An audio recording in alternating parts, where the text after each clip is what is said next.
الحمد لله نحمده ونستعينه ونستغفره ونؤمن به ونتوكل عليه ونعوذ بالله من شرور أنفسنا ومن سيئات أعمالنا من يهده الله فلا مضل له ومن يضلله فلا هادي له ونشهد أن لا إله إلا الله وحده لا شريك له ونشهد أن سيدنا وحبيبنا ومولانا وأولانا محمدا عبده ورسوله الذي أرسله الله تعالى بالحق بشيرا ونذيرا وداعيا إلى الله بإذنه وسراجا وقمرا منيرا أما بعد فقد قال الله تعالى في كلامه المجيد وفرقانه الحميد أعوذ بالله من الشيطان الرجيم بسم الله الرحمن الرحيم إنا نحن نزلنا الذكر وإنا له لحافظون وقال تعالى في آية أخرى ومن لم يحكم بما أنزل الله فأولئك هم الكافرون وقال رسول الله صلى الله عليه وسلم يصبح على سلامى بني آدم صدقة فكل تحميدة صدقة وكل تسبيحة صدقة وكل تكبيرة صدقة وكل تكبيرة صدقة وكل تهليلة صدقة أو كما قال عليه الصلاة والسلام سبحانك لا علم لنا إلا ما علمتنا إنك أنت العليم الحكيم रहे मेरे मस्कन हवाले काबा की बने मेरे मदफन दियार मदीना की बलगल उला बिकमालिही كشف الدجى بجماله حسنت جميع خصاله صلوا عليه وآله মাদ্রাসাতুল হিকমা ইসলামিয়াত ছাত্র ছাত্রীদের পবিত্র কোরআনে কারীমের সবক প্রদান উপলক্ষে ওয়াজ ও দোয়ার মাহফিলের প্রধান অতিথি বিশেষ অতিথি অন্যান্য ওলামা ইকরাম আমার সামনে উপবিষ্ট আছেন এলাকার বিবিধ বাবারা যুবক ভাইয়েরা কচিকাঁচা বাচ্চারা পর্দার অবস্থানরত মা ও বোনেরা সর্বপ্রথম সেই মালিকের দরবারে শুকর আদায় করছি যে আল্লাহ জাল্লা শানুহু আম্মা নওয়াজুহু আমাকে আপনাকে তার মহান হুকুম মাগরিবের নামাজ আদায়ের পরে একটি মহতি জলসা জান্নাতের বাগানে বসার সুযোগ করে দিয়েছেন আমাকে আপনাকে দু একটি কথা বলা এবং শোনার জন্য তৌফিক ইনায়েত করেছেন দিল থেকে শুকর আদায় করে আলহামদুলিল্লাহ मेरे भाइयों আল্লাহ রাব্বুল আলামিনের ইচ্ছা উপকারায় ছাড়া কেউ কোনো ভালো কাজ করতে পারে না কোনো মন্দ কাজ থেকে বিরত থাকাও কারো পক্ষে সম্ভব নয় আল্লাহ রাব্বুল আলামিন চেয়েছেন বিদায় আমরা এখানে আসতে পেরেছি ঠিক কি না পৃথিবীর বুকে এমন অহরহ ঘটনা ঘটে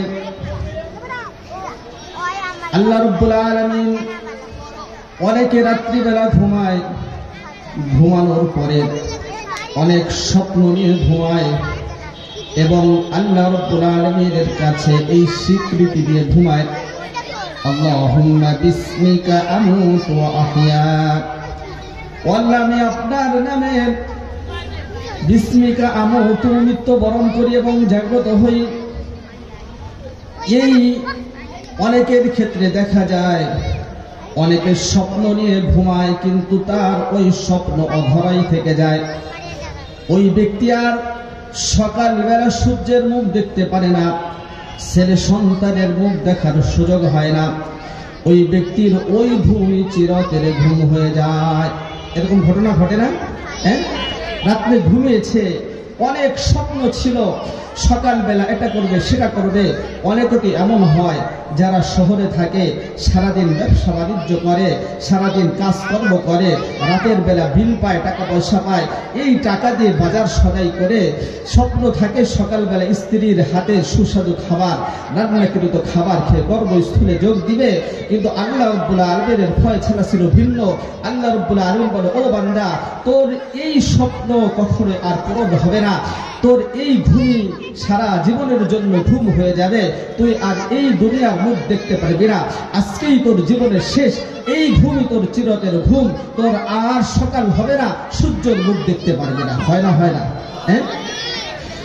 অনেকে স্বপ্ন দেখে, আমাদের গত প্রধানমন্ত্রী যে ছিলেন স্বপ্নে দেখেছিলেন 2041 সাল পর্যন্ত ক্ষমতায় থাকবেন। ফিরআউন স্বপ্নে দেখেছিল আজীবন মিথ্যা দাবি করে, প্রভুত্বের দাবি করে বনী ইসরায়েলের উপর নির্যাতনের স্টিম রোলার চালিয়ে সে আজীবন বেঁচে থাকবে।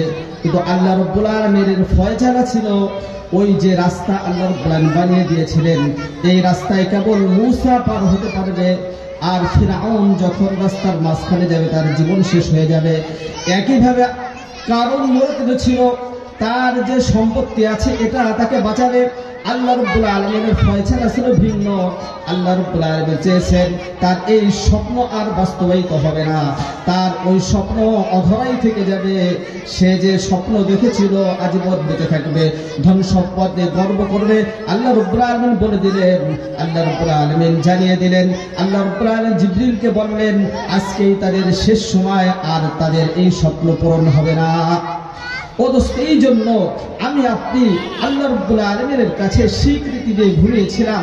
আল্লাহ, আমি আপনার নামে ঘুমালাম, আমি আপনার নামে মৃত্যুবরণ করি, আপনার নামে আবার জীবিত হই। এই স্বীকৃতি দিয়ে যাবার পরে আল্লাহ রাব্বুল আলামিন অনুগ্রহ করলেন। আমার হুঁশ ছিল না, আমি বেহুশ হয়েছিলাম। ঘুমের মধ্যে কিছু হলে মানুষ বোঝে না কি হয় না হয়। এই জন্যই যদি ঘরে চোর আসে অনেক সময় চুরি ডাকাতি করে নিয়ে যায়, কিন্তু মানুষ বুঝতে পারে না। তো এই এত বড় অনুগ্রহ করলেন, আমাকে আপনাকে আবার সকালবেলা সূর্যের মুখ দেখালেন, আমাকে আপনাকে আবার স্ত্রী সন্তানের মুখ দেখালেন, এই পৃথিবীর মুখ দেখালেন। এই জন্য আল্লাহর হাবিব সাল্লাল্লাহু আলাইহি ওয়াসাল্লাম মুসলিমের 1433 অর্থাৎ 1433 নম্বর হাদিসের মধ্যে আল্লাহর হাবিব সাল্লাল্লাহু আলাইহি ওয়াসাল্লাম বলেন, ইসবিহু আলা কুল্লি সুলামা বনি আদম সাদাকাতুন। আল্লাহ রাব্বুল আলামিন যেহেতু তোমার উপর এত বড় একটা অনুগ্রহ করলেন, যখন তুমি সকাল করো, সকাল করবার সাথে সাথে তোমার এই যে শরীরের মধ্যে যতগুলো হাড্ডি আছে, এই হাড্ডির জোড়ার প্রত্যেকটা জোড়ার উপর একটা করে সাদকা ওয়াজিব হয়ে যায়। একটা সাদকা শরীরের মধ্যে 360টি জোড়া আছে। কয়টি বলেন? 360টি। এখন আমার আপনার প্রশ্ন হলো, 360টি জোড়া 1 টাকা করে যদি আপনি সদকা দিতে যান তাহলে তো 360 টাকা লাগবে। আপনি যদি 2 টাকা করে দিতে যান তাহলে তো আরো বেশি টাকার প্রয়োজন। আমার আপনার প্রশ্ন জাগতে পারে, আমার আপনার দিলের মধ্যে এই প্রশ্ন উদিত হতে পারে যে আমি তো দিন আনি দিন খাই, দিন মজুর, আমি তো 300 টাকা বেতন পাই, আমি যদি 1 টাকা করে সদকা করতে যাই তাহলে তো 360 টাকার প্রয়োজন। আমি 300 টাকা পেলাম, আরো 60 টাকা তো আমার শর্ট। কেউ বলতে পারে আমি তো তো 500 টাকা রোজগার প্রতিদিন, আমি যদি 360 টাকা আমি যদি সদকা করে দেই, তাহলে বাকি টাকা দিয়ে আমি সংসার চালাবো কিভাবে, আমার স্ত্রীর প্রয়োজন চালাবো কিভাবে, আমার ছেলে মেয়ের পড়ার খরচ কিভাবে চালাবো? এই ইত্তকার প্রশ্নের জবাব আল্লাহর হাবিব সাল্লাল্লাহু আলাইহি ওয়াসাল্লাম এই হাদিসের মধ্যে এবং অন্য হাদিসের মধ্যে দিয়ে দিয়েছেন। ও আমার উম্মতেরা শোনো, আল্লাহ রাব্বুল আলামিন তোমাদের জন্য সহজ করে দিয়েছেন, তোমাদের জন্য এতটা সহজ করেছেন, শুধু টাকা পয়সার মধ্যে এই সদকাটা সীমাবদ্ধ রাখে নাই। আল্লাহর হাবিব সাল্লাল্লাহু আলাইহি ওয়াসাল্লাম বলেন, ফাকুল্লু তাসবিহাতিন সাদাকা, যখন তুমি সকালবেলা উঠলা, উঠার পরে যখন তুমি সুবহানাল্লাহ বলবে, একটা করে সদকা আল্লাহ রাব্বুল আলামিন আদায় করে দিবেন। এরপরে যখন কোন সুসংবাদ তুমি শুনেছো, আলহামদুলিল্লাহ বললে সাথে সাথে একটা সদকা আদায় হয়ে যাবে, আল্লাহু আকবার বলেছে একটা সদকা আদায় হয়ে যাবে। অকুল্লু তাহলিলাতিন সাদাকা, লা ইলাহা ইল্লাল্লাহ বলেছে সদকা আদায় হয়ে যাবে। আল্লাহর হাবিব সাল্লাল্লাহু আলাইহি ওয়াসাল্লাম বলেন, ওয়া আমরুন বিল মারুফি সাদাকা ওয়া নাহয়ুন আনিল মুনকারি সাদাকা। কেউ গান বাজনা করেছে, তাকে বললাম ভাই গান বাজনা করো না, এটা তো মন্দ কাজ, খারাপ কাজ। কেউ পাপাচারে জিনার মধ্যে লিপ্ত আছে অথবা অন্যায় কর্মের মধ্যে লিপ্ত আছে, তাকে আপনি বাধা প্রদান করলেন, তাকে দাওয়াত করলেন। আল্লাহর হাবিব বলেন তোমার একটা সদকা একবারও আদায় হয়ে যাবে। আল্লাহর হাবিব সাল্লাল্লাহু আলাইহি ওয়াসাল্লাম অপর হাদিসে বলেন, وأن تلقى أخاك مبتسما صدقا। তুমি যদি তোমার কোনো ভাইয়ের সাথে হাসি মুখে কথা বলো, এটার মাধ্যমে একটা সদকা আদায় করে দিবেন আল্লাহ রাব্বুল আলামিন। শুধু তাই নয়, তুমি যদি তোমার স্ত্রীর মুখে এক লুকমা খাবার তুলে দাও, এর পরিবর্তে আল্লাহ রাব্বুল আলামিন একটা সদকা আদায়ের ব্যবস্থা করে দেবেন। সুবহানাল্লাহ, কত সহজ করে দিয়েছেন। ও দোস্ত, আমার আপনার ভালোবাসায় এই স্ত্রীর প্রতি, স্বামী স্ত্রীর যে ভালোবাসা মহব্বত আজকে আমাদের মধ্যে গৌণ, আজকে আমাদের মধ্যে কমে যাবার কারণে আজকে ডিভোর্সের মতো হাজার হাজার ঘটনা ঘটে। আজকে আমি স্ত্রীকে সময় দেয় না, স্ত্রী আমাকে সময় দিচ্ছে না, স্ত্রী আরেকজনের সাথে পরক্রিয়া করছে, আপনার আরেকজনের সাথে গুনাহের মধ্যে লিপ্ত আছেন। এই স্ত্রীর ভালোবাসা না থাকবার কারণেই এই পরিস্থিতি হয়েছে। অথচ আল্লাহ নবী বললেন, ও আমার উম্মত শোনো, তোমার স্ত্রীর সাথে যদি তুমি হাসি মজাক করো, তো যদি তুমি একটা লুকমা তুলে দাও, তাহলেও সদকার ব্যবস্থা আল্লাহ রাব্বুল আলামিন করে দিবেন। এতটা সহজ আল্লাহ রাব্বুল আলামিন আমার আপনার জন্য করেছেন। এই জন্য আমার আপনাকে প্রতিটি কাজ হোক ছোট, নবীর কোন সুন্নাত হোক সেটা যতই ছোট, এটাকে তুচ্ছ মনে করে এটাকে ছেড়ে দেওয়া যাবে না। আপনি যদি এভাবেই আমার জীবনকে পরিচালনা করতে পারি, তাহলে আমার আপনার যে সদকা জরুরি হয়েছে ওটা অটোমেটিক আদায় হয়ে যাবে, টাকা পয়সা দিয়ে আদায় করতে হবে না। আল্লাহ রাব্বুল আলামিন আমাদেরকে কোরআন সুন্নাহ মোতাবেক জীবনযাপন করবার তৌফিক দান করেন, আমিন। আমি আপনাদের সামনে সূরা হিজরের অতি পরিশুদ্ধ একটি আয়াত 10 নং আয়াতে কারিমা তেলাওয়াত করেছি। আল্লাহ রাব্বুল আলামিন যদি তৌফিক হয়, তাহলে আপনাদের সামনে এর আলোকে কিছু কথা বলবার চেষ্টা করব ইনশাআল্লাহ। মালিক এই আয়াতের মধ্যে বলেন, ইন্না নাহনু নাযালনা যিকরা ওয়া ইন্না লাহু লাহাফিজুন। এই কুরআনুল কারীমকে নিশ্চয়ই আমি অবতীর্ণ করেছি, এই কুরআনুল কারীমের হেফাজতের দায়িত্ব আমি আল্লাহ স্বয়ং নিয়েছি। এটা হলো সাবলীল তর্জমা। আমার সাথে এখন আপনারা কিছু প্রশ্নের উত্তর, আপনাদের কাছে কিছু প্রশ্ন করবো, আপনারা জবাব দিবেন। বলেন তো আসমানি কিতাব কয়খানা? অনেকেই জানে না। 104 খানা। কয়খানা? 104 খানা। এর মধ্যে ছোটগুলোকে, ছোট যে গ্রন্থ আছে এইগুলোকে সহিফা বলা হয়, এটা হলো 100 খানা। আর 4 খানা বড় কিতাব, এইগুলোকে বলা হয় কিতাব। এর মধ্যে 4টি হলো কুরআনুল কারীম, তাওরাত, জাবুর, ইনজিল। তাওরাত, জাবুর, ইনজিল এবং কুরআনুল কারীম। এর মধ্যে সবচেয়ে শ্রেষ্ঠ হলো কুরআনুল কারীম। আল্লাহ রাব্বুল আলামিন কেবল এই কুরআনুল কারীমকে হিফাজতের দায়িত্ব তিনি নিয়েছেন। অন্য কোন গ্রন্থের ক্ষেত্রে আল্লাহ রাব্বুল আলামিন এই কথা বলেন নাই যে তাওরাত আমি অবতীর্ণ করলাম, এটার হিফাজতের দায়িত্ব আমি নিয়েছি। ইনজিলের ক্ষেত্রে বলেন নাই এটা আমি হিফাজত করব, এর অবতীর্ণ করেছে আমি, এই হিফাজত করব আমি, এটা বলেন নাই। এই জন্য আমরা দেখতে পাই তাওরাতের মধ্যে বিভিন্ন ধরনের বিকৃত হয়েছে, ইনজিলের মধ্যেও বিভিন্ন ধরনের বিকৃত হয়েছে। তাফসীরে জালালাইনের মধ্যে একটা ঘটনা এসেছে, কয়েক জায়গায় এই ঘটনা উল্লেখ করা হয়েছে কম বেশি করে। একবার আল্লাহর হাবিব সাল্লাল্লাহু আলাইহি ওয়াসাল্লাম মদিনায় দেখলেন যে মদিনার ইহুদিরা তারা একজন লোককে তাদের অলিতে গলিতে, মদিনার অলিতে গলিতে ঘোরাচ্ছে, জুতার মালা পরিয়ে আর মুখে কালি মেখে। তো আল্লাহর হাবিব সাল্লাল্লাহু আলাইহি ওয়াসাল্লাম বললেন যে এই ব্যক্তি কি অপরাধ করেছে যে তোমরা এইভাবে তাকে জুতার মালা পরিয়ে মুখে কালি মেখে তারপরে ঘোরাচ্ছ? তারা বললেন, ইয়া রাসূলুল্লাহ, এই ব্যক্তি জিনা করেছে। আল্লাহর হাবিব সাল্লাল্লাহু আলাইহি ওয়াসাল্লাম বললেন, তোমাদের তাওরাতের মধ্যে কি জিনার কোনো নির্দিষ্ট বিধান নেই? তারা বলল, আমাদের তাওরাতে নির্দিষ্ট কোনো বিধান নেই। আল্লাহর হাবিব সাল্লাল্লাহু আলাইহি ওয়াসাল্লাম জানেন যে তাওরাতের মধ্যে নির্দিষ্ট বিধান আছে। বললেন, তাওরাত নিয়ে আসো। তাওরাত নিয়ে আসার পরে আল্লাহর হাবিব সাল্লাল্লাহু আলাইহি ওয়াসাল্লাম যেহেতু হিব্রু ভাষায় তাওরাত লেখা ছিল, এই হিব্রু ভাষা জানতেন না, এই জন্য তারা চালাকি করে তাওরাতের মধ্যে যেখানে এই জিনার শাস্তির কথা লেখা ছিল ওখানে হাত দিয়ে ঢেকে রেখে বাকি আশপাশে করতেছিল, আর একজন তর্জমা করে দিচ্ছিল। ঘটনাক্রমে ওই জায়গায় একজন সাহাবী ছিলেন, আব্দুল্লাহ ইবনে সালাম রাদিয়াল্লাহু তাআলা আনহু। তিনি তাওরাতের বড় আলেম ছিলেন এবং ইসলাম আসার পরে তিনি আল্লাহর নবীর হাতে ইসলাম গ্রহণ করেছেন, সৌভাগ্য লাভ করেছেন ইসলাম গ্রহণের মাধ্যমে। তিনি আল্লাহর নবীকে বললেন, ওগো আল্লাহর নবী, এই ব্যক্তি তো দুরন্ত চালাক, ইহুদিরা দুরন্ত চালাক। এই যে হাত যে ঢেকে রেখেছে, এই হাতের নিচেই এই জিনার শাস্তি রয়েছে, অতএব এই ব্যক্তিকে হাত সরাতে বলেন, হাতের নিচেই জিনার শাস্তির কথা লেখা আছে। তো এইভাবে তারা এই তাওরাতের বিধানকে বিকৃতি করত, মন গড়াভাবে উদ্ধৃতি করত, মন গড়াভাবে পরিবর্তন করত। কেন করত? অনেক সময় দেখা যেত যে বড় কোনো বংশের, উচ্চ বংশের কোনো লোক, ভদ্র কোনো লোক এমন কোনো কাজ করে বসেছে যে তাকে হাত কাটতে হবে, চুরি করে বসেছে অথবা জিনা করে বসেছে, তাকে এর শাস্তি দিতে হবে। তখন তারা তার কাছ থেকে টাকা খেয়ে, সুদ ঘুষ খেয়ে এবং বিভিন্ন ধরনের লোভ লালসায় পড়ে, পদ পদবীর লোভে তারা এই কাজগুলো করে থাকত। তো আমি বলতে চাই, যারা আজকে এভাবে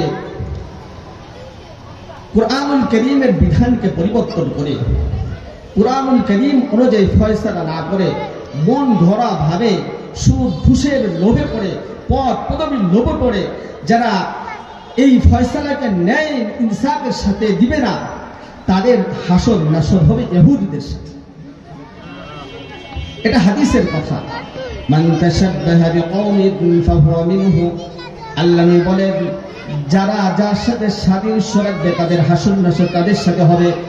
এই জন্য তাবৎ পৃথিবীর মানুষকে বলতে চাই, যারা গ্রাম্য মাতবার আছে, এলাকার মাতবার আছে এবং যারা বিচার কার্য পরিচালনা করে, বিচারপতি আছে, আইনজীবী আছে, এবং যারাই যে কাজের মাধ্যমে যেভাবেই হোক বিচার কার্য পরিচালনা করে, এরা যদি সুদ ঘুষ খেয়ে, এরা যদি লোভ লালসার মোহে পড়ে, এরা যদি পদ পদবীকে ধরে রাখার নিমিত্তে যদি তারা এইভাবে সঠিক বিচার আচার না করে, আল্লাহর হাবিব সাল্লাল্লাহু আলাইহি ওয়াসাল্লামের ভাষ্য অনুপাতে এই সকল লোকদের হাসর নাসর হবে ইহুদিদের সাথে। এই ভেবেই তারা তাওরাতকে পরিবর্তন করত। কিন্তু আমার হাবিব বলেন, আল্লাহর হাবিব সাল্লাল্লাহু আলাইহি ওয়াসাল্লামের উপরে যে কোরআন নাজিল হয়েছে, আল্লাহ পাক রব্বুল আলামিন কোরআনুল কারীমের মধ্যে জানিয়ে দিয়েছেন, ও আমার বান্দারা, কিয়ামত পর্যন্ত এর একটা নুকতাকে কেউ পরিবর্তন করতে পারবে না। ও আমার বান্দারা শোনো, এর একটা নুকতা কেউ পরিবর্তন করতে পারবে না, একটা জবরজের হরকত পর্যন্ত কেউ পরিবর্তন করতে পারবে না। যে পরিবর্তন করতে যাবে সেই কোরআনুল কারীমের প্রেমে পড়ে সেই ইসলামের মধ্যে চলে আসবে। সুবহানাল্লাহ। এই আয়াতের আলোকে তাফসীর কুরতুবীর মধ্যে একটা ঘটনা উল্লেখ করা হয়েছে। ইমাম কুরতুবী রাহমাতুল্লাহি আলাইহি বিসনাদিল মুত্তাসিল সনদের মাধ্যমে একটা ঘটনার উল্লেখ করেছেন। ইয়াহইয়া ইবনে আকসাম রাহিমাহুল্লাহ বলেন, লিল মামুন আমিরুন ইদ জাকা মাজলিস নাজরিন। খলিফা মামুন রশিদ হারুন রশিদের ছেলে ছিল। এই মামুন রশিদের মজলিস কায়েম, মামুন রশিদের জামানায় বিভিন্ন সময় ফিকহি সেমিনার কায়েম হতো, অর্থাৎ সমকালীন যুগের যে বড় বড় উলামায়ে কেরাম ছিল তাদেরকে একত্র করে, বিভিন্ন মাযহাবের যে বড় বড় উলামায়ে কেরাম ছিল তাদেরকে একসাথে করে এই ফিকহি সেমিনার হতো, কোরআন এবং হাদিসের আলোকে আলোচনা পরিচালনা হতো, একজন আরেকজনের বিপক্ষে দলিল আদিল্লা দিতেন। তো ঘটনাক্রমে একবার এই মজলিসে একজন ইহুদি উপস্থিত হলো। ইহুদি উপস্থিত হওয়ার পরে সেও সুন্দর আলোচনা করলো, কিন্তু সে তো মুসলমান না, সে একজন ইহুদি। হযরত মামুন রশিদ রাহিমাহুল্লাহ বললেন, ইসরাঈলিয়ুন, তুমি কি ইসরাঈলি, তুমি কি ইহুদি? ওই ব্যক্তি বলল, আমি ইহুদি। হযরত মামুন রশিদ বললেন, আসলিম, তুমি মুসলমান হয়ে যাও, তাহলে আমি তোমার সাথে সর্বোত্তম আচরণ করব। ওই ব্যক্তি বলল, দীনি ওয়া দীনি আবা ওয়া দীনু আবাই, আমি আমার বাপ দাদার ধর্মকে পরিবর্তন করব, এটা কখনো হতে পারে না। বাপ দাদারা যে ধর্মের উপরে ছিল, ইহুদি ধর্মের উপরে, ওই ধর্ম কোনোদিন আমি কোনোভাবেই পরিবর্তন করতে পারবো না। ওই ব্যক্তি চলে গেল, ইহুদি চলে গেল। 1 বছর পর আবার সমকালীন সর্বশ্রেষ্ঠ উলামায়ে কেরামকে ডেকে বাদশা মামুন রশিদ আবার ওই সেমিনারের ব্যবস্থা করলেন। ওখানে ওই ব্যক্তি আবার ইহুদি উপস্থিত হয়েছে। কিতাবের মধ্যে এসেছে, তাফসীরে কুরতুবীর মধ্যে এসেছে, ফাজা মুসলিমান আলিমান মাহিরান, এই ব্যক্তি এখন আর কেবল একজন মুসলমান হয়ে আসে নাই, এখন যে এসেছে একজন অনেক বড় আলেম হয়ে এসেছে। শুধু মুসলমান না, মুসলমান তো হয়েছে এবং ইসলামের উপরে যথেষ্ট পাণ্ডিত্য অর্জন করেছে। বাদশা মামুন রশিদ মজলিস শেষ হওয়ার পর ওই ব্যক্তিকে জিজ্ঞাসা করলেন, মা সাবাবু ইসলামিকা, ও ভাই, 1 বছর পূর্বে আমি তোমাকে ইসলাম গ্রহণের জন্য অনুরোধ করেছিলাম, তুমি আমার মুখের উপরে না করে দিলে, বললে তুমি তোমার বাপ দাদার ধর্মকে ছাড়তে পারবে না, তুমি ইহুদি ধর্মকে ছাড়তে পারবে না। আজকে কেন তুমি মুসলমান হয়েছো? দুনিয়ার কোন লোভে পড়ে মুসলমান হয়েছো? কোন নারীর লোভে পড়ে মুসলমান হয়েছো? একে ধন সম্পত্তির পিছনে পড়ে মুসলমান হয়েছো? একটু খুলে বলো। ওই ব্যক্তি ইহুদি বলতেছে, বাদশা মামুন রশিদ শুনেন, দুনিয়ার পিছনে পড়ে কিংবা নারীর পিছনে পড়ে কিংবা ধন সম্পত্তির পিছনে পড়ে আমি মুসলমান হই নাই, কারণ এগুলোর পিছনে পড়ে মুসলমান হওয়া তো কোন মানুষের কাজ নয়, এগুলোর পিছনে পড়ে মুসলমান হওয়া প্রকৃত মুসলমানের কাজ নয়। আল্লাহ নবী সাল্লাল্লাহু আলাইহি ওয়াসাল্লামকে লোভ দেওয়া হয়েছিল, আল্লাহ নবী সাল্লাল্লাহু আলাইহি ওয়াসাল্লামকে অফার করা হয়েছিল, ও মুহাম্মদ, তুমি যদি তোমার ধর্ম থেকে ফিরে আসো, তোমার কারণে আজকে পৃথিবীর মধ্যে, তোমার কারণে আজকে মক্কার মধ্যে তুমি যে দিন ধর্ম নিয়ে এসেছো, ভাই ভাইয়ের মধ্যে দ্বন্দ্ব, ভাই একজন মুসলমান আরেকজন অমুসলিম, একজন মা মুসলিম মেয়ে অমুসলিম, এইভাবে তুমি যে দ্বন্দ্ব সৃষ্টি করছো, এই দ্বন্দ্ব যদি না লাগাও, তোমার দাওয়াত থেকে যদি তুমি ফিরে আসো, মুহাম্মদ শোনো, আমরা তোমাকে তুমি যা চাও তাই দিব। তুমি যদি মক্কার কোন শ্রেষ্ঠ নারীকে বিবাহ করতে চাও, মক্কার কোন রূপবতী নারীকে বিবাহ করতে চাও তাই দিব, তুমি যদি ধন সম্পত্তি চাও তাই দিব, তুমি যদি নেতৃত্ব রাজত্ব চাও তাই দিব। ও মুহাম্মদ, তুমি ফিরে আসো। আল্লাহর হাবিব সাল্লাল্লাহু আলাইহি ওয়াসাল্লাম জবাব দিয়েছিলেন, ও আমার মক্কার ভাইয়েরা শোনো, তোমরা যদি আমার এক হাতে চাঁদ অপর হাতে যদি সূর্য এনে দাও, তাহলে ও মুহাম্মদ এই কাজ থেকে বিরত হতে পারবে না। লোভ লালসায় পড়ে আপন যে স্বতন্ত্রত্ব আছে, আপন যে দ্বীন ও ধর্ম আছে, আদর্শ আছে, এগুলো থেকে সরে আসা কোন প্রকৃত মুসলমানের কাজ হতে পারে না। মামুন রশিদের সামনে ওই ইহুদি বললেন, ও ভাই মামুন রশিদ, এটা তুমি কি বললে যে আমি দুনিয়ার মুহে পড়ে আমি ইসলাম গ্রহণ করেছি? কখনো নয়। শোনো, ইসলাম গ্রহণের পিছনে আমার যে কারণ আছে, আমি এই আয়াত জানি, আমি এই আয়াত অনেকবার পড়েছি। আল্লাহর হাবিব সাল্লাল্লাহু আলাইহি ওয়াসাল্লামকে আল্লাহ জানিয়ে দিয়েছেন, ও আমার হাবিব, এই কোরআনকে নিয়ে আপনার চিন্তা করতে হবে না, এই কোরআন নাজিল করেছে আমি, সংরক্ষণ করব, আমি যতদিন চাই আমি এটাকে সংরক্ষণ করব। পৃথিবীর যে পরিবর্তন করতে আসবে, পৃথিবীর যে এটাকে বিকৃত করতে আসবে, ওই ব্যক্তি হয়তো তার যদি ঈমান থাকে, কোরআনের প্রেম করে সে মুসলমান হয়ে যাবে, আর যদি ঈমান না থাকে তাহলে সে আপন ধর্মের সে অবশিষ্ট থাকবে এবং পরিশেষে থেকে জাহান্নামে যেতে হবে। শোনেন, আমার ইসলাম গ্রহণ করার কারণ হলো, আমি যখন এই আয়াত পড়েছি, আমি পরীক্ষা করতে চাইলাম যে আসলে কোরআন ও কারীম পরিবর্তন সম্ভব কিনা, এটা দেখবার জন্য আমি পরীক্ষা করতে চাইলাম। আমি ভালো একজন রাইটার, অনেক সুন্দর লিখতে পারি, তো আমি তাওরাতের 3টি কপি লিখলাম। কয়টি? তাওরাতের 3টি কপি লিখলাম। ইনজিল যে কিতাব আছে নাসারাদের খ্রিস্টানদের, এই 3টা কপি লিখলাম এবং কোরআনের কারীমের 3টি কপি লিখলাম। এরপরে ফাজিদতু ফীহি ওয়া মা নাকাসতু, আমার মন মতো সেখানে বাড়ালাম কমালাম, কিছু পরিবর্তন 3টার মধ্যেই করেছি। এরপরে আমি প্রথমে তাওরাত নিয়ে আমি ইহুদিদের যে ইবাদতগার আছে, কানিসা আছে, সেখানে গেলাম। যাবার পরে আমি তাদেরকে, আমি যখন এই তাওরাত দেখালাম, তারা আমার হাতের লেখা থেকে এতটাই প্রভাবিত হলো, ভিতরে কি আছে না আছে এগুলোর প্রতি তেমন কোনো লক্ষ্য করলো না। হালকা পাতা উল্টিয়ে একটু নাড়াচড়ে করে অনেক চড়া মূল্য দিয়ে এই 3টি তাওরাতকে কিনে নিল। এরপরে আমি ইঞ্জিন নিয়ে আমি খ্রিস্টানদের গির্জায় আসলাম, সেখানে তাদেরকে দেখালাম, পাদ্রীদেরকে দেখালাম, খ্রিস্টান পণ্ডিতদেরকে দেখলাম। তারা যখন এটা দেখলো, দেখার সাথে সাথে একইভাবে তাওরাতকে যেমন চড়া মূল্য দিয়ে কিনে নিয়েছে, এরা তেমন কোনো যাচাই বাছাই না করে এটাকে ক্রয় করে নিয়ে গেল, এটাকে ক্রয় করে নিয়ে দিল। কিন্তু এরপরে আমি কুরআনুল কারীম নিয়ে মুসলমানদের কাছে আসলাম, মসজিদের সামনে আসলাম।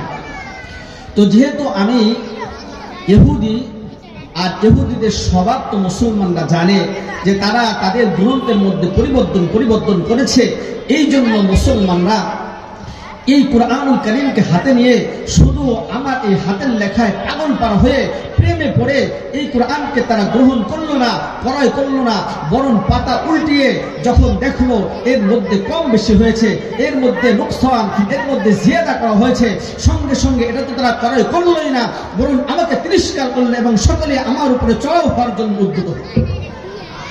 এই ছিল হলো কুরআনুল কারীমকে পরিবর্তনের সম্ভব নয়।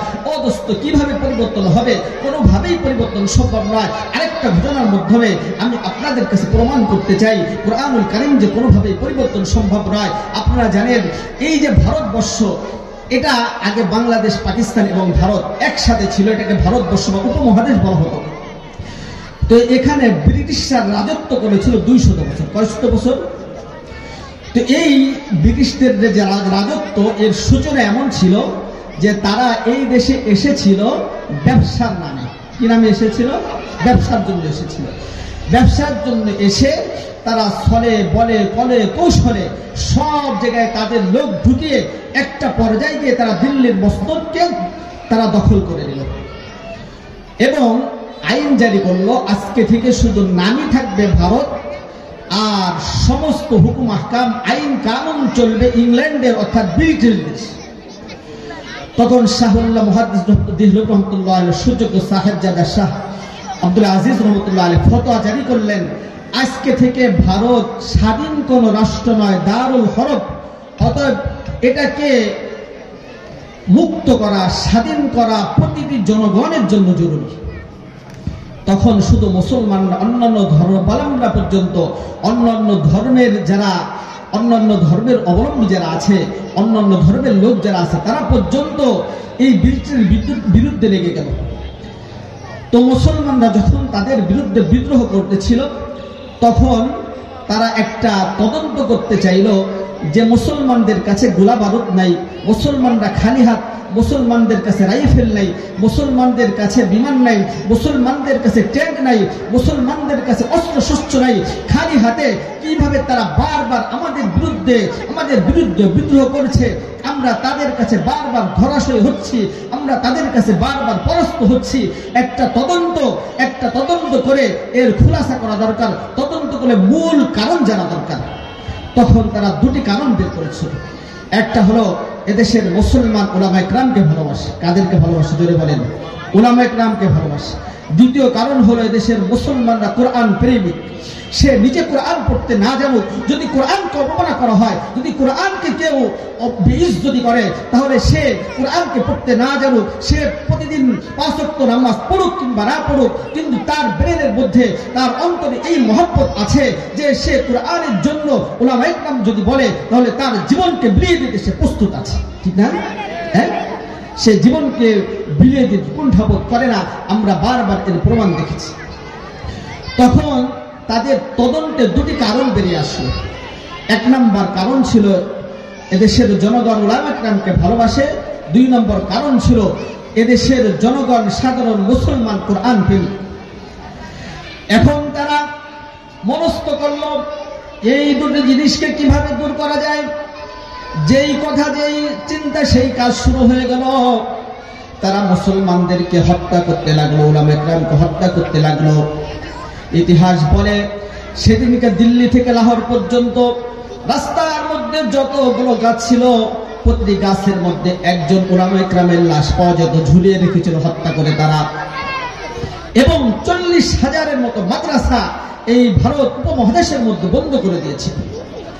তো তারা মনে করেছে একটা সাকসেসফুল হয়েছে, উলামা ইকরামকে মেরে ফেলেছি, তাহলে মনে হয় আমরা স্বস্তির নিঃশ্বাস ছাড়তে পারবো। আরেকটা জিনিসকে তারা কিভাবে মূলোৎপাটন করবে, কোরআনকে মূলোৎপাটন করবে, এটা নিয়ে তারা ভাবতে শুরু করলো। তো পরামর্শক্রমে তারা কাজ শুরু করলো যে যত কোরআনের নুসখা আছে, যত কোরআনের কপি আছে, এইগুলোকে তারা পুড়িয়ে শেষ করে দিবে। যেই চিন্তা ভাবনা, সেই কাজ শুরু হয়ে গেল।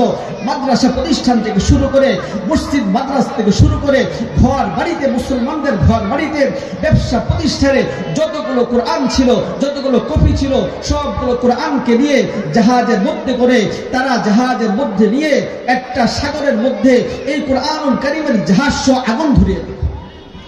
তারা মনে করেছে আমরা সাকসেসফুল হয়ে গেছি, আমাদের যে চিন্তা ভাবনা ছিল, আমাদের যে স্বপ্ন ছিল, এটা আমরা বাস্তবায়ন করতে পেরেছি। হয়তো এখন আর মুসলমানরা আমাদের উপরে বিদ্রোহ করতে পারবে না, আমাদের বিরুদ্ধে কথা বলতে পারবে না, আমরা নির্দ্বিধায় নির্বিঘ্নে আমরা রাজত্ব চালাতে পারবো। কিন্তু আল্লাহ রাব্বুল আলামিন তো এই কোরআনের হেফাজতের দায়িত্ব নিয়েছেন এবং যতদিন চান তিনি এই কোরআনকে হেফাজত করবেন। ইংরেজ লর্ড সে মনে করেছিল হয়তো আর কোরআনুল কারীম নেই, মানুষ পড়তে পারবে না, এর মহব্বত, প্রেম, ভালোবাসা মানুষের মধ্যে থাকবে না। কিছুদিন পরে তাদের এই মিশন কতটা সাকসেসফুল হয়েছে এটা পরীক্ষা করার জন্য তারা বের হলো। বের হয়ে কিছুদিন যাওয়ার পরে একটা গ্রামের মধ্যে একটা ভাঙ্গাচোরা একটা মসজিদের পাশে দেখলো একজন বিরুদ্ধ লোক, সে কয়েকটা বাচ্চাকে মুখস্থ কোরআনুল কারীম পড়াচ্ছে। তাদের সামনে কোরআন নেই, কিন্তু মুখস্থ ওই ব্যক্তিটা সবক দিচ্ছে। ইংরেজ লর্ড, ইংরেজ প্রধান সাথী সঙ্গীদেরকে জিজ্ঞাসা করলো, আমরা তাদের সব কোরআনকে পড়িয়ে দিলাম, এখন তারা কিভাবে কোরআনের সবক দেয়, এখন তারা কোরআনের কিভাবে সবক দেয় এটা আমাকে খুলে বলো। সাথে থাকা লোকজন বলল, ও ইংরেজ প্রধান, আপনি তো বাহ্যিক কোরআন যেটা কপি ছিল ওটাকে পুড়িয়ে শেষ করে দিয়েছেন, কিন্তু আল্লাহ রাব্বুল আলামিন এই কোরআনকে হেফাজতের দায়িত্ব তিনি নিয়েছেন। তিনি বলেছেন, ইন্না নাহনু নাযালনা যিকরা ওয়া ইন্না লাহু লাহাফিজুন। আল্লাহু আকবার। আল্লাহ বলেন, আমি কোরআনুল কারীমকে শুধু নাজিলি করে এই কিয়ামত পর্যন্ত, যতদিন আমি চাইবো ততদিন পর্যন্ত হেফাজতের দায়িত্ব নিব, ততদিন পর্যন্ত হেফাজত করব। আল্লাহ রাব্বুল আলামিন কয়জন মুসলমানকে আপনারা মারতে পেরেছেন, কয়জন উলামা ইকরামকে আপনারা মারতে পেরেছেন, হত্যা করতে পেরেছেন? এখনো এই ভারতবর্ষে হাজার হাজার বৃদ্ধ রয়েছে, হাজার হাজার বাচ্চা রয়েছে, হাজার হাজার যুবক রয়েছে যাদের সিনার মধ্যে আল্লাহ রাব্বুল আলামিন কোরআনুল কারীমকে সংরক্ষণ করেছেন। এই কোরআন তো সিনার মধ্য থেকে কোনোভাবেই আপনারা বের করতে পারবেন না। এই জন্য আমরা দেখতে পাই আল্লাহ রাব্বুল আলামিন যে কোরআনুল কারীমকে হেফাজত করবেন। দুনিয়ার মধ্যে যদি সব নুসখাকে পুড়িয়ে ফেলা হয়, দুনিয়ার মধ্যে কোরআনের যে কপি রয়েছে সবগুলোকে যদি জ্বালিয়ে ফেলা হয়, দুনিয়ার মধ্যে কোরআনের যত কপি রয়েছে, যত লিখিত কোরআন আছে সবগুলো যদি সাগরের মধ্যে ভাসিয়ে দেওয়া হয়, তাহলে আল্লাহ রাব্বুল আলামিন যুগে যুগে, বর্তমান যুগে তো বিভিন্ন সময় পেপার পত্রিকা আসে, অনলাইনে পাওয়া যায়, সারা বিশ্বে 5 কোটির মতো মুসলমান আছে। ও ইহুদিরা, ও নাসারারা, যারা কোরআনের বিরুদ্ধে প্রোপাগান্ডা চালাও, যারা কোরআনকে শেষ করে দিতে চাও, শোনো, এই কোরআনের কারীমের আওয়াজকে তোমরা কখনোই কোনোভাবে তোমরা এটাকে নিঃশেষ করে দিতে পারবে না।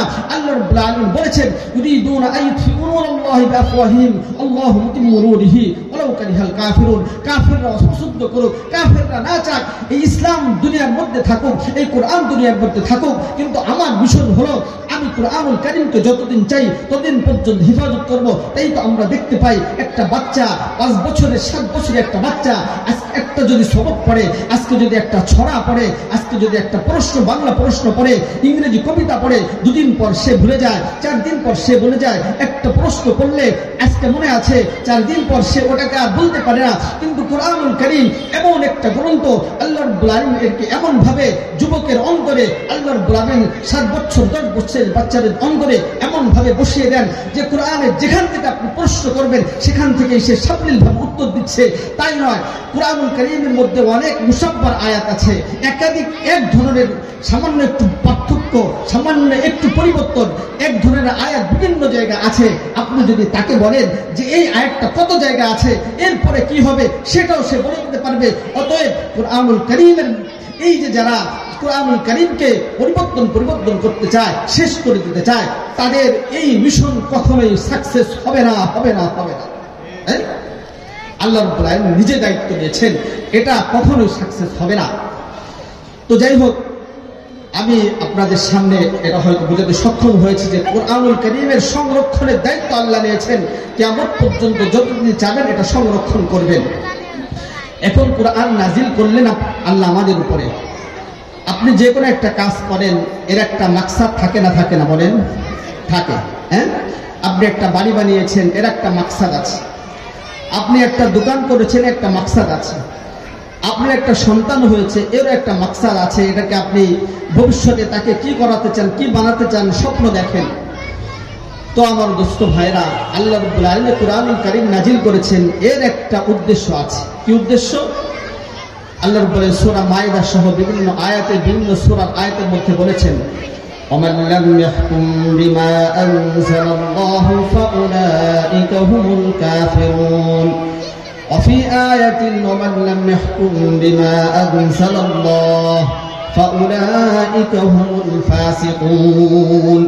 আল্লাহ বলেন কোরআনুল কারীমের নাজিলের অনেকগুলো উদ্দেশ্যের একটা উদ্দেশ্য হলো এই কোরআনের আইন জমিনের মধ্যে প্রতিষ্ঠিত হবে, এই কোরআনের আইন অনুপাতে জমিন পরিচালিত হবে, দেশ পরিচালিত হবে, রাষ্ট্র পরিচালিত হবে, সবকিছুই কোরআন অনুপাতে হবে।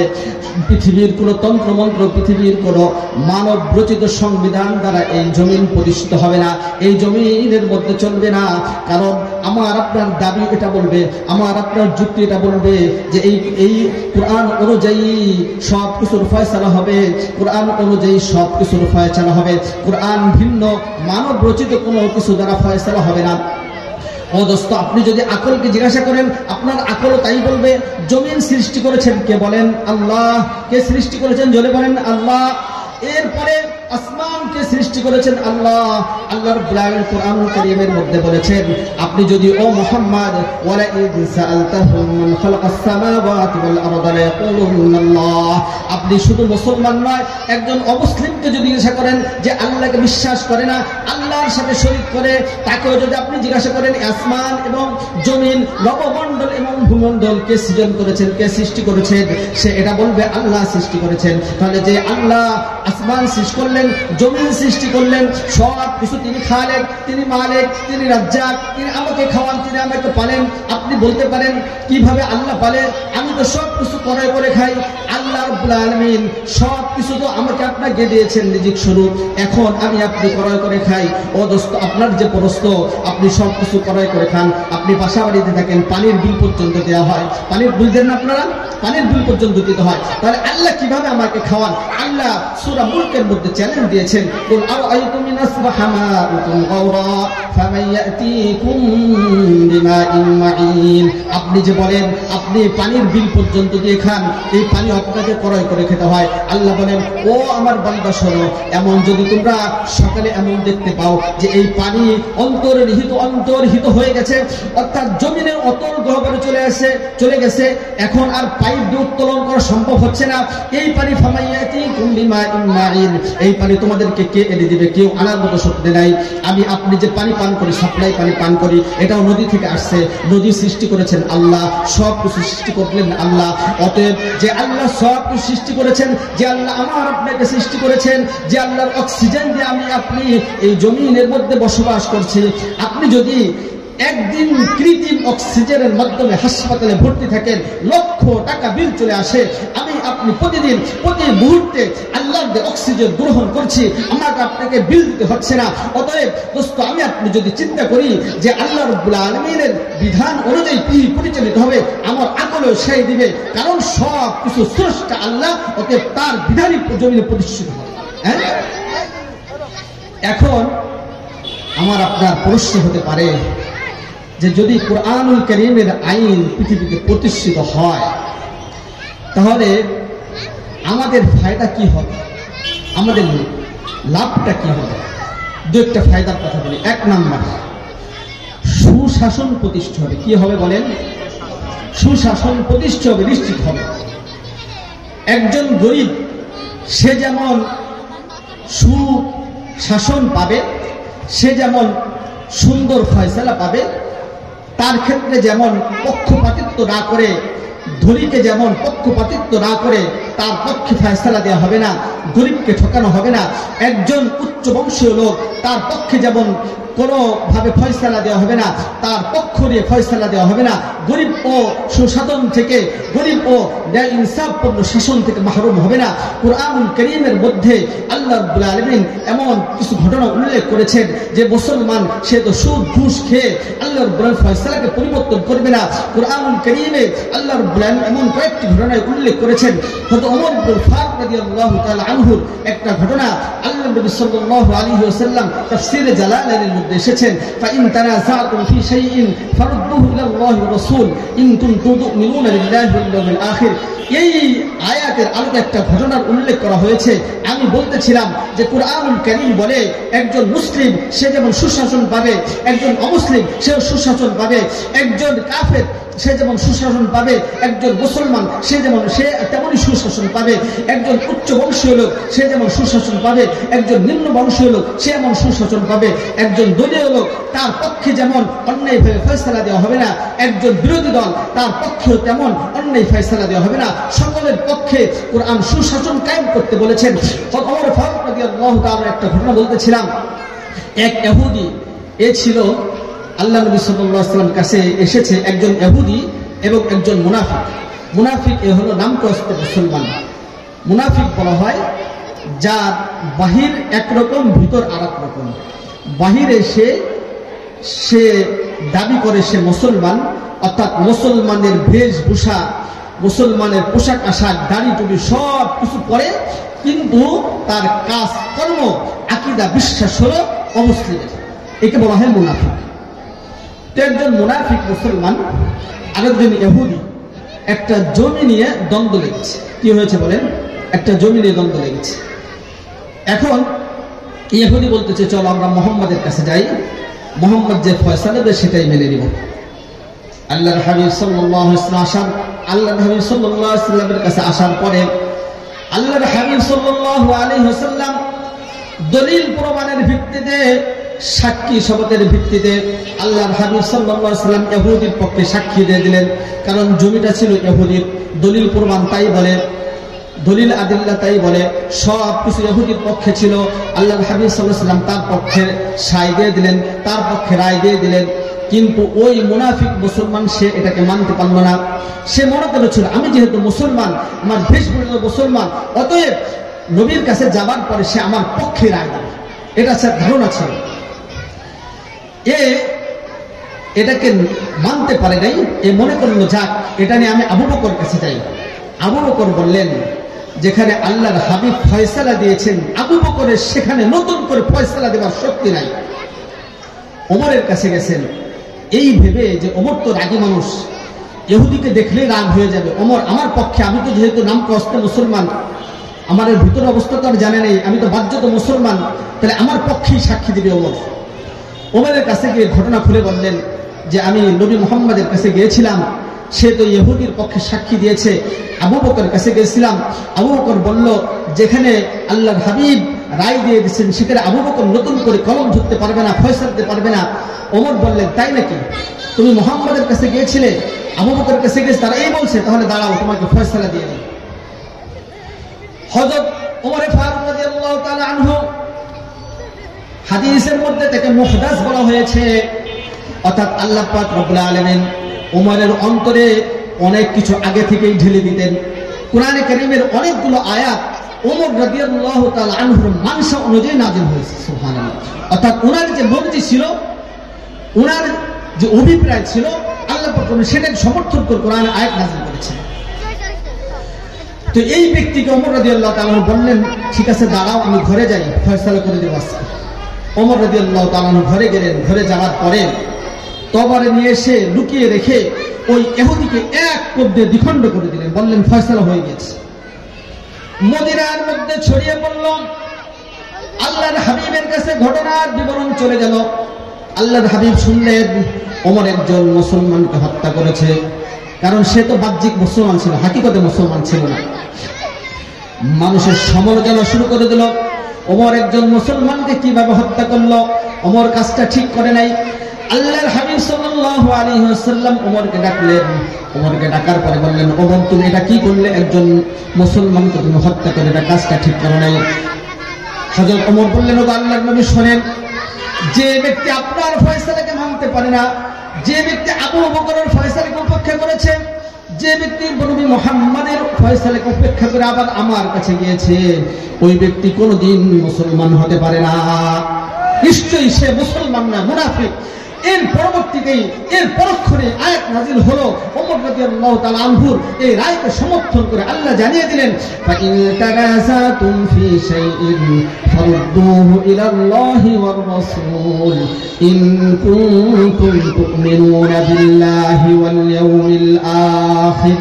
ফাইন তানাযাতুম ফি শাইইন, যদি তোমাদের মধ্যে কোনো ব্যাপারে দ্বিধাদ্বন্দ্ব দেখা যায়, তোমাদের মাঝে কোনো ব্যাপারে যদি মনোমালিন্য হয়, দ্বন্দ্ব দেখা যায়, ফারুদ্দুহু ইলাল্লাহি ওয়ার রাসূল, তাহলে ওই ব্যাপারটা নিয়ে তোমরা মন গড়াভাবে ফয়সালা দেবে না, আল্লাহ এবং তার রাসূলের কাছে এটাকে সমর্পণ করবে, নিয়ে যাবে। ইন কুনতুম তুমিনুনা বিল্লাহি ওয়াল ইয়াউমিল আখির, এরপর আল্লাহ এবং তার রাসূল যে ফয়সালা দেয় ওটাকেই মাথা পেতে নিবে। যদি এটাকে তুমি মেনে না নাও, তাহলে সে কখনোই মুসলমান হতে পারে না, আখিরাতকে বিশ্বাস করে না। অতএব আল্লাহ পাক রব্বুল আলামিন জানিয়ে দিলেন, ওমর যাকে হত্যা করেছে সে মুসলমান নয়, সে একজন মুনাফিক।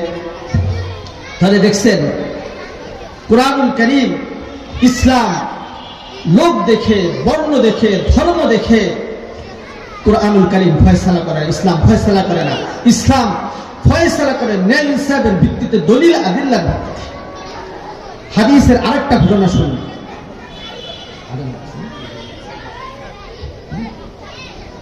আজান হচ্ছে, আমরা আলোচনার শেষ দিকে চলে যাব। হযরত রাসূল কারীম সাল্লাল্লাহু আলাইহি ওয়াসাল্লাম মদিনায় যাওয়ার পরে ইসলাম কায়েম করলেন, সুশাসন প্রতিষ্ঠা হলো, সুন্দরভাবে চলতেছিল। আল্লাহর হাবিব সাল্লাল্লাহু আলাইহি ওয়াসাল্লাম ইসলামী রাষ্ট্র মদিনার শাসনভার গ্রহণ করলেন। ঘটনাক্রমে একটা ঘটনা ঘটে গেল। আম্মা জান আয়েশা থেকে বুখারীর হাদিস, এবং এই হাদিসটা নাসাইর মধ্যে এসেছে।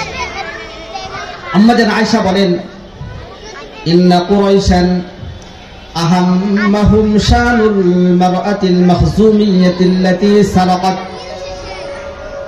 কুরাইশদেরকে মাখজুমি গোত্রের একজন মহিলা যে চুরি করেছিল, সে তাকে চিন্তায় ফেলে দিল। অর্থাৎ ঘটনা ঘটেছিল, কুরাইশ একজন মহিলা, ওই মহিলা চুরি করলো। কি করেছে বলেন? আর চুরির শাস্তি হলো হাত কেটে দেওয়া। তবে কিছু শর্ত আছে, আপনার যুদ্ধ করে চুরি করে নিয়েছে, আপনি হাত কেটে দিলেন, এটা হবে না। হ্যাঁ, আর ইসলামে আইন লাগবে, ইসলামী শাসন লাগবে। আচ্ছা, আজান শেষ হোক, আমরা তারপর আলোচনা শুরু করি। আমরা সব আচ্ছা, বাইরে বন্ধ আছে, আমরা চালিয়ে যাই। তো হযরত রাসূল কারীম সাল্লাল্লাহু আলাইহি ওয়াসাল্লামের গোত্রের লোক, কুরাইশি লোক চুরি করেছে। বড় চিন্তার ব্যাপার, কারণ এখন যদি তাকে হাত কাটা হয়, তাহলে নবীর বংশের লোক, কুরাইশ বংশের লোক, মখজুমি বংশের লোক, নবীরও ইজ্জত যাবে, কুরাইশের ইজ্জত যাবে। কুরাইশ হলো আরবের মধ্যে সর্বশ্রেষ্ঠ গোত্র, তাদের সম্মান হানি হবে, তাদের সম্মান ক্ষুণ্ণ হবে, আবার নবীরও ইজ্জত যাবে, কারণ কুরাইশ বংশ তো সর্বশ্রেষ্ঠ বংশ, নবীর বংশ। এখন কি করা যায়? এই জন্য কুরাইশের কিছু লোক চিন্তা ভাবনা করলো যে দেখি এটাকে কোনোভাবে হালকার উপর দিয়ে কিছু করা যায় কিনা। আল্লাহ নবী সাল্লাল্লাহু আলাইহি ওয়াসাল্লামের কাছে গিয়ে সুপারিশ করে এটাকে যেহেতু হালকার মধ্যে কোনো কিছু করে দেওয়া যায় কিনা, অথবা চুরি যে করেছে, চোরের যে শাস্তি, এটাকে লঘু করা যায় কিনা, কিংবা চুরির জরিমানা দিয়ে এটাকে শেষ করে দেওয়া যায় কিনা, এইভাবে তারা মনস্থ করেছিল। কিন্তু আল্লাহর হাবিব সাল্লাল্লাহু আলাইহি ওয়াসাল্লামের কাছে গিয়ে কে সুপারিশ করবে, কে বলবে ওগো আল্লাহর নবী এটাকে আপনি হালকা করেন, এটাকে একটু লঘু করেন, এই বলবার সাহস তো কারো নাই। পরিশেষে তারা বলল, আল্লাহর হাবিবের সাথে কে কথা বলবে? এমন সাহস তো কারো নাই, আবু বকর ওমরের নাই, আলীর নাই, কেউ যেতে পারবে না আল্লাহর হাবিবের কাছে সুপারিশ করার জন্য, অন্যায়ের পক্ষে সুপারিশ করবার জন্য। ফাকালু ওয়ামান ইয়াজতারি আলাইহি ইল্লা উসামা ইবনে যায়েদ হিব্বু রাসূলিল্লাহ সাল্লাল্লাহু আলাইহি ওয়াসাল্লাম। তারা পরিশেষে এই সিদ্ধান্ত উপনীত হলেন যে হযরত উসামা ইবনে যায়েদ রাদিয়াল্লাহু তাআলা আনহু, যিনি আল্লাহর হাবিব সাল্লাল্লাহু আলাইহি ওয়াসাল্লামের পালক পুত্র সন্তান ছিলেন, নাতি ছিলেন। আপনারা জানেন আল্লাহর হাবিব সাল্লাল্লাহু আলাইহি ওয়াসাল্লামের পালক পুত্র ছিল হলো হযরত যায়েদ রাদিয়াল্লাহু তাআলা আনহু, আর এর ছিল উসামা রাদিয়াল্লাহু তাআলা আনহু। হ্যাঁ, তো সেই সূত্রে উসামা রাদিয়াল্লাহু তাআলা আনহু আল্লাহর নবী সাল্লাল্লাহু আলাইহি ওয়াসাল্লামের নাতি হন। আর নাতির সাথে দাদাদের সুসম্পর্ক থাকে, তাদের দাবি দাওয়া তারা মানতে বাধ্য হয়। অনেক ক্ষেত্রে আমরা দেখেছি আমাদের যখন দাদা তো আমরা পাই নাই, দাদিকে আমরা পেয়েছি, দাদির কাছে বিভিন্ন আবদার করতাম, দাদির কাছে আমরা বিভিন্ন চাওয়া পাওয়া পূরণ করতাম। তো দাদির সাথে দাদার সাথে নাতিদের খুব ভালো সম্পর্ক থাকে, তাদের আবদার রক্ষা করে তারা। এই জন্য তারা সিদ্ধান্ত নিল এই ব্যাপারে কে আর যাবে, আমরা উসামা ইবনে যায়েদকে পাঠাই, সে গিয়ে আল্লাহ নবী সাল্লাল্লাহু আলাইহি ওয়াসাল্লামের কাছে গিয়ে সুপারিশ করুক, দেখি আল্লাহ নবী সাল্লাল্লাহু আলাইহি ওয়াসাল্লাম একটু কিছু হালকা করেন কিনা, হাত কাটা বাঁধে অন্য কোনো শাস্তি দেয়া যায় কিনা। হযরত উসামা ইবনে যায়েদ রাদিয়াল্লাহু তাআলা আনহু আল্লাহর হাবিব সাল্লাল্লাহু আলাইহি ওয়াসাল্লামের কাছে গিয়ে পুরো ঘটনা বললেন, ওগো আল্লাহর নবী, এটাকে যদি হালকা করা যায়, কোনোভাবে যদি মাফ করে দেয়া যায়, আপনি একটু চিন্তা ভাবনা করেন। আল্লাহর নবী হাদিসের মধ্যে এসেছে, আল্লাহর নবী কোন কোন হাদিসের মধ্যে এই শব্দ এসেছে, ফাতামার রাসূলুল্লাহ সাল্লাল্লাহু আলাইহি ওয়াসাল্লাম, আল্লাহর নবী সাল্লাল্লাহু আলাইহি ওয়াসাল্লামের চেহারা মুবারক লাল বর্ণের হয়ে গেল, রাগে অগ্নিশর্মা হয়ে গেলেন। তিনি বললেন, ও উসামা, তোমার এত বড় সাহস কে দিয়েছে? আতাশফাউ ফি হাদ্দিন মিন হুদুদিল্লাহ, তুমি আল্লাহর একটা বিধান, আল্লাহর একটা শাস্তির ক্ষেত্রে অন্যায়ের পক্ষে তুমি সুপারিশ করতে এসেছো। ও উসামা শোনো। এরপর আল্লাহর নবী সাল্লাল্লাহু আলাইহি ওয়াসাল্লাম দাঁড়াইলেন, সাহাবায়ে কেরামকে ডাকলেন। ফাকালা ফাখতাবা রাসূলুল্লাহ সাল্লাল্লাহু আলাইহি ওয়াসাল্লাম, আল্লাহর নবী সাল্লাল্লাহু আলাইহি ওয়াসাল্লাম এরপরে খুতবা দিলেন। খুতবার মধ্যে বললেন, ও আমার কুরাইশ ভাইরা, ও মদিনার লোকেরা, ও মুহাজির আনসাররা, তোমরা কি জানো না, ইন্নামা আহলাকাল্লাযীনা মান কানা ক্বাবলাকুম, ইন্নামা আহলাকাল্লাহু মান কানা ক্বাবলাকুম, আল্লাহ রাব্বুল আলামিন তোমাদের পূর্বে অনেক জাতি ইহুদীদেরকে ধ্বংস করেছেন এই জন্য, আন্নাহুম কানু ইযা সারাক ফীহিমুশ শরীফু তারাকু, যখন তাদের মধ্যে ধনী লোক, যখন ভদ্র শরীফ বংশের উচ্চ বংশের কোন লোক যখন চুরি করত, তাকে তারা মাফ করে দিত, হালকা পাতলা শাস্তি দিয়ে তাকে তারা শেষ করে দিত। আর যখন কোন দুর্বল লোক যখন চুরি করত, তখন ওয়াকামু আলাইহিল হাদ্দা, তার উপরে তারা হদকে কায়েম করত। ও উসামা শোনো, ও তাবৎ পৃথিবীর মানুষ, তোমরাও শুনে রাখো, আল্লাহর নবী সাল্লাল্লাহু আলাইহি ওয়াসাল্লামের চরিত্রে যারা কালেমা অর্পণ করতে চাও, আল্লাহর হাবিব সাল্লাল্লাহু আলাইহি ওয়াসাল্লামের ব্যাপারে যারা কটূক্তি করো, আল্লাহর নবী সাল্লাল্লাহু আলাইহি ওয়াসাল্লামের ব্যাপারে যারা চরিত্র নিয়ে কথা বলো, তাদেরকে বলতে চাই, আল্লাহর হাবিব সাল্লাল্লাহু আলাইহি ওয়াসাল্লাম এখানে যে কথা বলেছেন, ইতিহাস সাক্ষী হয়ে থাকবে, কিয়ামত পর্যন্ত সাক্ষী হয়ে থাকবে সবকিছু। আল্লাহ নবী বললেন, ও উসামা শোনো, কেন শুধু এই কুরাইশের মাখজুমি মহিলা নাও, লাউ আন্না ফাতিমাতা বিনতা মুহাম্মাদিন সাল্লাল্লাহু আলাইহি ওয়াসাল্লাম সারাকাত লাকাতাতু ইয়াদাহা, আমার সবচেয়ে কলিজার টুকরা সন্তান ফাতিমা যদি চুরি করত, তাহলে আমি তাকে হাত কাটা থেকে ফিরে আসতাম না, অবশ্যই আমিও তার হাত কেটে দিতাম। ইসলাম কারো পক্ষে ধর্ম, বর্ণ, লোক দেখে, গোত্র দেখে ফয়সালা করে না। ইসলাম যদি কায়েম হয়, তাহলে ইসলাম যদি এদেশে কায়েম হয়, অবশ্যই ইসলাম কায়েম হলে সুবিধান নিশ্চিত হবে, ইনসাফ কায়েম হবে, প্রতিটি মানুষ তার অধিকার ফিরে পাবে। এই জন্য আমাদের উচিত ইসলাম কায়েম হওয়ার জন্য উলামায়ে কেরাম যে চিন্তা ভাবনা করেছেন, উলামায়ে কেরাম যেভাবে ইসলাম প্রতিষ্ঠা করবার জন্য লেগেছেন, আমরা আপনাদের কাছে আবেদন জানাবো, যদি কোনো উলামায়ে কেরাম এই আসনে দাঁড়ান, আপনারা তার পক্ষে রায় দিয়ে তাকে বিজয় করবেন, দেখবেন এই দেশে দুর্নীতি, অপরাজনীতি, হত্যা, গুম, খুন সব কিছু দূর হয়ে যাবে।